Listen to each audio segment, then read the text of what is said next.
I'm here with Sandy of Cemetery Skyline, amongst others. Obviously, everybody knows him from Amorphous, but we're here to talk about Cemetery Skyline, the new record, the debut record, Nordic Gothic, coming out October 11th on Sintry Media Records. How's things going with you? Well, things are going good. I'm at the moment with the Amorphis and Dark Tranquility tour. So we've toured the States and Canada for like a month. And as you said, it's very exciting times because the Nordic Gothic is actually coming out next week. And we're also going to have like an extended stay in New York with Mikael. And Markus Vanhala is coming from Finland. We will have a record release party at Duff's in Brooklyn. I think Wow, that's some exciting news. it was 9th, so it's Wednesday, and the album is out on the 11th. But people can have a sneak peek towards the album and listen what else is there except the 5 singles we'll be releasing.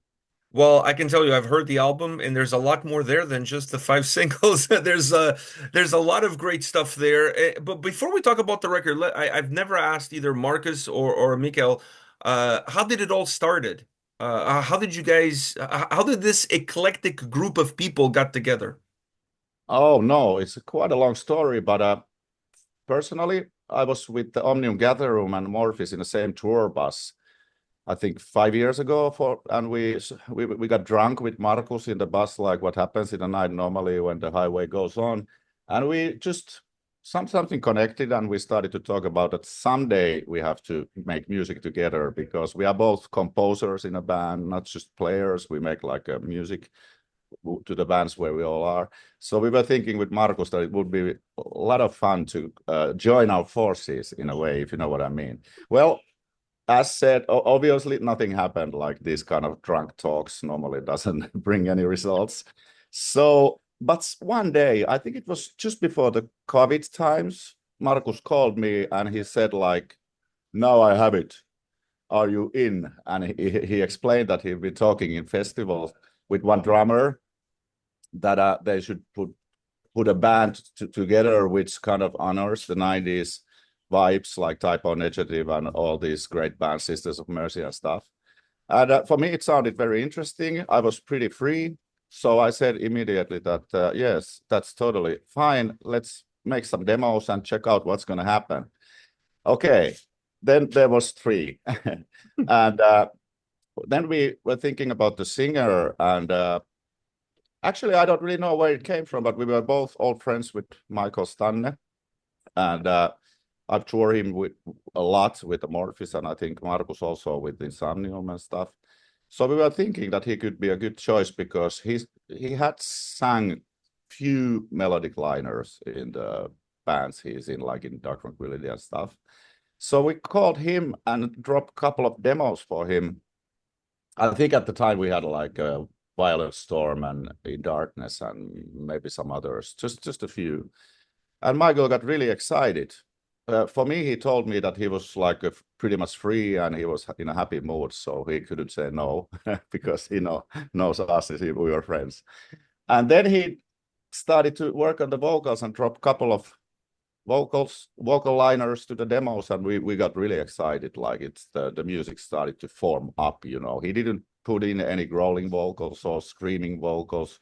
We didn't really talk about it. It was just so obvious because we make music in the spirit of the 90s bands like Killing Joke, The Mission, Sisters of Mercy. So it was quite obvious that it will be a melodic approach, but we never spoke about it really.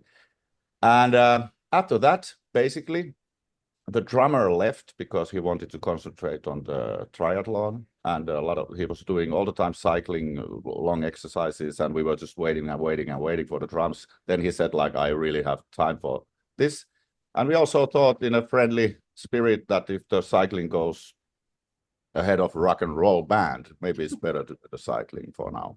So then Mikael suggested Victor from Dimmu Borgir. And I just have done tour with Dimmu and Amorphis. We did co-headline tour in Europe. So I pretty much knew Victor, and I knew he's a nice guy. And then there was four.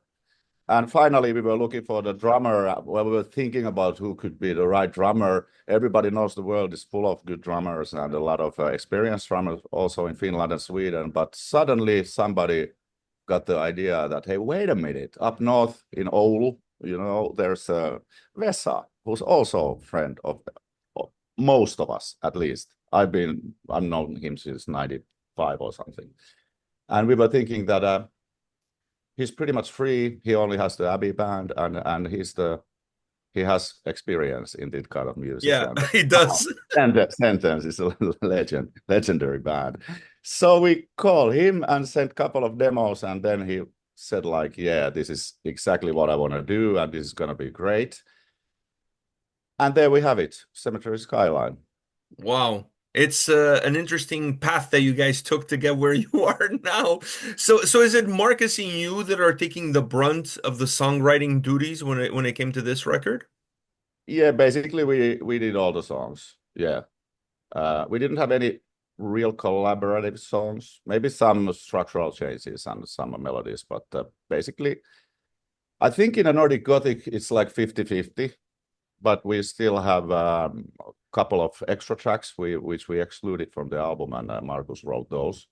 So I think Victor gave us a couple of ideas, but then there was already too much. We had like 15 demos or even more. So maybe for the next album there will be also other writers, but so far it's only me, Marcus, and Mikael. Mikael did the vocals. I find it interesting that the two of you did the brunt of the work because when I listen to the album, I can tell the impact from the guitars and from the keys. Actually, I felt this listening to the album, and I want to get your take on it. I actually felt like you guys, from a keyboard standpoint, you guys use the keyboards on this record almost like a second guitar. Do you get that vibe? Well, I tried my best to do the best I can with my keyboards to create atmospheres and point out the important melodies. And also I added some arpeggiated synthesizer patterns there, like in the spirit of good old 90s crossover. I love that kind of stuff when I was young and grew up in 20s and 30s. So I added a couple of also like synthesizer lines. But yeah, we only have one guitar, so it's understandable that there is actually more space to all kinds of keyboards. There's a lot of pianos, there's a lot of Yeah. choir, there's a lot of synthesizer elements, and even atmospherical, like floating kind of arpeggiated, which Hmm. creates good background atmospheres for Michael's atmospherical vocals. I thought that was one of the winning formulas for the sound on the record because the keyboard sound or the pianos, the keys, let's just call it the keys sound on this record is very multifaceted. It works like as a secondary guitar when it comes to the harmonies and the melodies. It works as an element of atmosphere. It makes the songs feel sometimes a little bit bigger, having a little bit more volume. It's now one dimensional. It has a lot of uses, and you gave them a lot of uses throughout the record, which is not always the case when it comes to keys on an album. And it's so predominant in the mix. The mix of this record is phenomenal. Who did the mixing? Alexander Backlund from Fascinator Street Studios. We actually we made kind of like a test run with I think 5 sound engineers, and they all mixed the Violent Storm song. Uh, and then they were all very good and very different, but somehow Alexander immediately got what we are actually looking for, that the keyboards have to be there, presented loudly, and like the something in his mix just was right in the spot what we were looking for. And then we a little bit produced it more with him, and I think they also recorded Michael's vocals once again when after we decided to use him. So it was a good choice. We are very happy about the sound. Personally, I think it kind of sounds like produced, but it's still somehow really raw and surprising. And it also includes the spirits from the 90s and early 2000s. So, well, I think it was Mikael who suggested Alexander because he's been working with him before, maybe with like an assistant role in some Dark Tranquillity album, but basically he delivered the best mix, or the mix we actually fell in love in the first place. It's phenomenal. It really is. It enhances the record tremendously. When you guys were putting, I remember talking to Marcus last time he was in Toronto with Insomnium, and he said that that video where you guys are all walking together in the cemetery, that was the first time you guys all got together. Like you guys hadn't gotten together until you shot that video. When it came down to recording the album, did you guys all send in your pieces, or did you spend some time working with one another? Maybe not all together at the same time, but at least with one another. Well, basically, yeah, you're absolutely right. The Violent Storm video, and actually we did In Darkness video the next day. So the first video session, we actually all five met, and I think we met in the cemetery because we lived in different locations. And Michael and Victor, they lived in that city in their homes. So we met first time in the cemetery, and we started to shoot the video. And then first time I heard what's the Patrick's vision that we all come together as a band, which is actually true. But what was the second question? When it came down Oh to yeah, recording. the recording process. No, we did it mostly remotely, but I booked the studio for Vesa, like all the wooden mansion, and he came from the Oulu, which is quite far away, like 400 miles away. And he stayed there and started to record drums with the engineer. I pretty well known Mira Varjus, who's been working with me for Amorphis keyboards and stuff, and I know drums him as well, yeah. and drums also. But I went there also with Vesa and a little bit guided and checked that all the main things will be there, because sometimes drummers can take some liberties. It's not necessarily support the song as it used to be.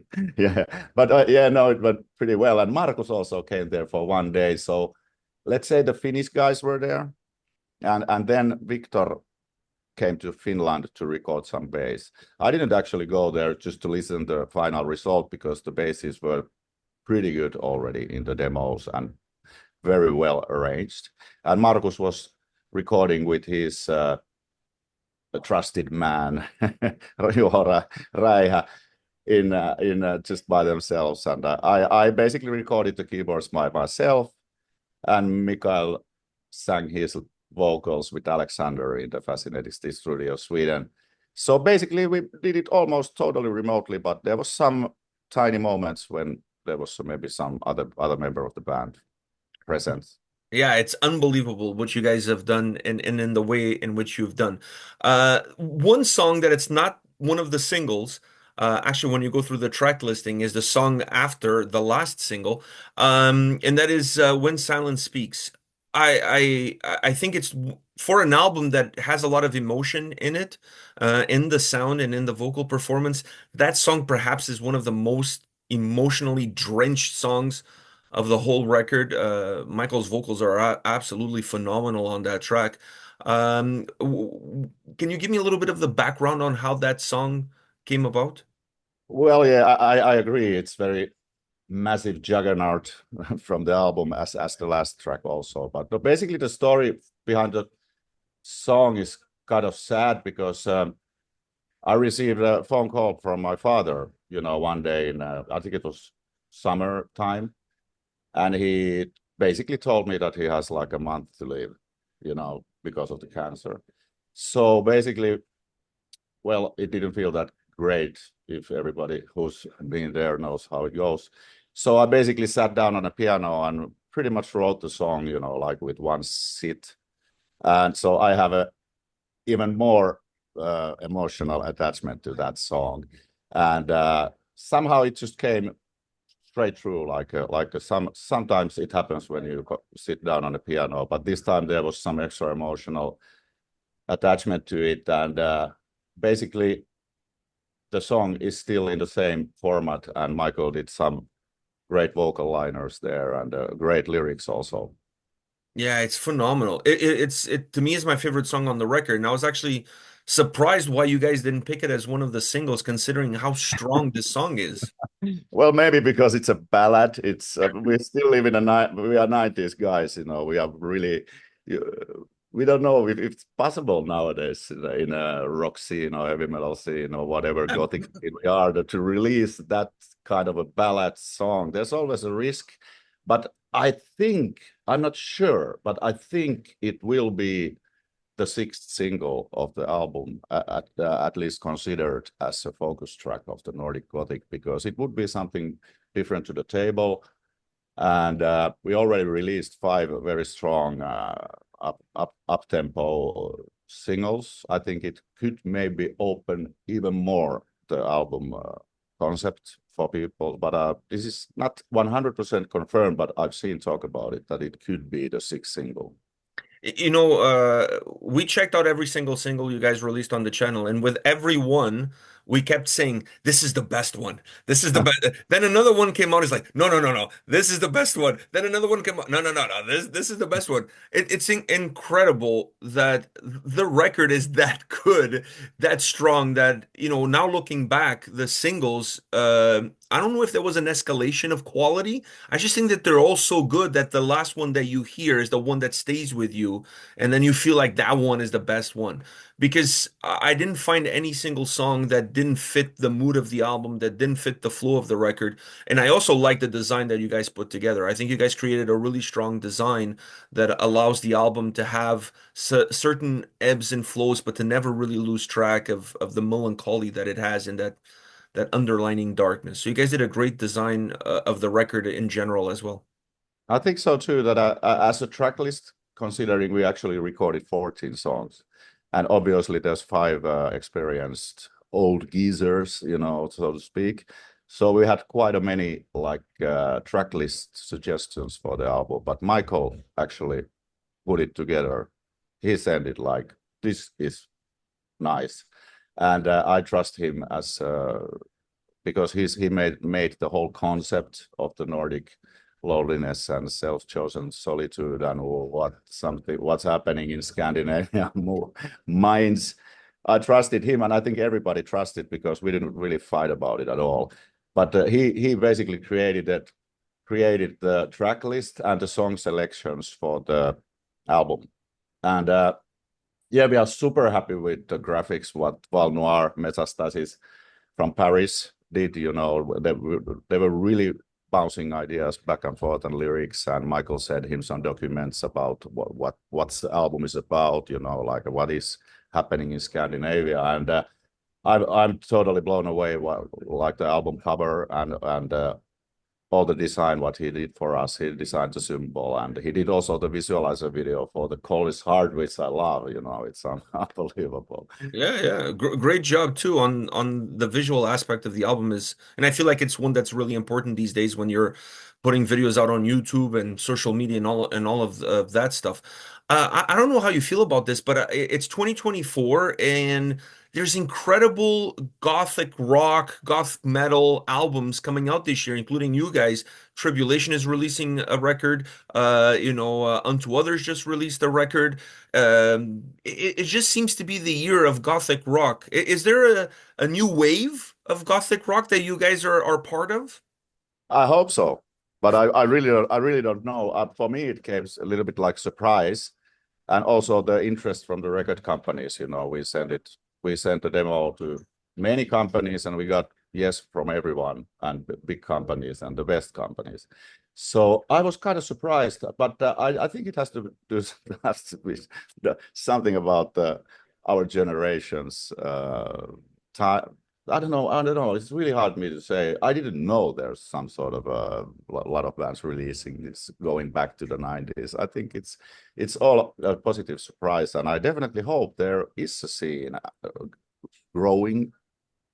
That's the signal what we are getting from the Central Europe and now from the journalists and also from North America that there may be a scene rising, but to be honest, it's all big surprise for me. We just made the album for ourselves and for the people who love that kind of era in music history, and everything else is just a big bonus for us. So let's hope there will be a good scene so we can make some shows with other bands, similar bands, or the same bands in the same scene. I really don't know. I'm totally blown away. Like, how come how come the response has been so good? You know, it doesn't happen always like that. I know. I mean, this is a debut record that doesn't feel like a debut record. It has so much to offer, and like I just said, like there's so many other bands with similar sounds coming out with records on the same year. So it seems definitely that there is this scene blooming, and people have this nostalgia that they want to go back to this sound that reminds them of maybe simpler times where things were better, things were easier. And that actually takes me to my next question because you guys are performing at Proc Power next year in 2025. So is there a chance that you expand upon it and maybe do some other shows across the North American continent? At the moment, we haven't really been talking about it because it's such a far away. But obviously, it would be nice to do shows because it's a long way from Scandinavia to Atlanta just to do one show. Obviously, we would love to do a tour, but we have to see, you know, how the album goes, how it's how the response from the audience is, and do we have resources to do more shows in that? And sometimes some festivals make also some restrictions, but I don't think Proc Power has that problem. That I really don't know about the touring yet, but of course it would make sense to make more shows than one because we come from the other side of the world. There's also a possibility to hump in South America after Rock Power because a lot of bands most likely start to tour from the or at the Rock Power in their touring schedule. So they might be like the clubs may be overbooked. I can see that. So are you looking because you mentioned there the success of the album and how the album does. Is that going to be also a factor on a follow-up record, or this is something that you guys had so much fun doing that you're planning on continuing? Well, I think everybody had a blast, and we are really proud of the album, and we have a unbelievably good atmosphere in a band. You know, we did the one show in John Smith, which was totally crazy to do one big festival show before the album is even out. So that was something I never heard. But the response was very overwhelming. You know, everybody was excited, and you know, you couldn't avoid somebody shouting like, "Oh my God, what is this band?" Which is kind of crazy because they haven't heard our music. Only a couple of, I think, three singles, and but absolutely, we will do more music because we made a multi-album deal with the Century Media Germany, and we have a good atmosphere in the band and good spirit going on. So I think we will make a couple of more albums. Who knows? Even dozens. Nobody knows. I think you guys are gonna have to do it. The quality of this record, and I think the feedback that you guys are gonna receive from fans and media is gonna be so overwhelming positive for you guys that there's gonna be no choice but to more records, tours, shows, all of that good shit. And on that note, I want to congratulate you and the rest of the gang for this phenomenal album that I have the pleasure to listen to. Beautiful album, beautiful lyrics, beautiful sound. I love your keyboards on this record. I think it's the best keyboard sound I've ever heard on any record. It is just so good. No, this is too much, but thank you. Thank you. I mean it. Yeah. I truly mean it. Like I was so blown away by what you did keyboard wise, the different textures in the sound, the different uses of the keyboards. Not like I said, not one dimensional. I was blown away. I was like, he had to be one of the guys writing the songs because otherwise, there's no way he would have gotten a chance to get that many keyboards on the record and that good of keyboards on the record. So. Well, no, yeah, I wrote some, but Marcus is also very he likes keyboards, you know. And because we are not extreme metal, there's also a space for keyboards. So it's easy, they are easy to put there because normally in the extreme metal band, you know, there's already two guitars riffing and maybe some solo on top of it. There's only little tiny space for the keyboards, maybe intro and outro and the C part. So actually, yeah, keyboards are very important role within this, like the vocals and the lead guitars. Well, thank you very much for your time. We were able to do it before sound check or before the noise around you became a lot louder. So this is a success all around. I think this is a win-win all around. So thank you very much for your time. All the best. Yeah. Hey, greetings from Cambridge, Boston. We have a sold out show tonight, and we're gonna have a blast. You guys had a sold out show in Montreal, Quebec City, wasn't it Quebec City as well? Yeah, I think last three ones has been Yeah. sold out.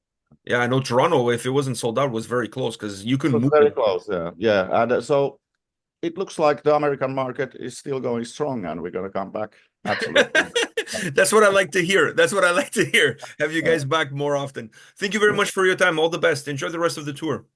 Thanks. Bye.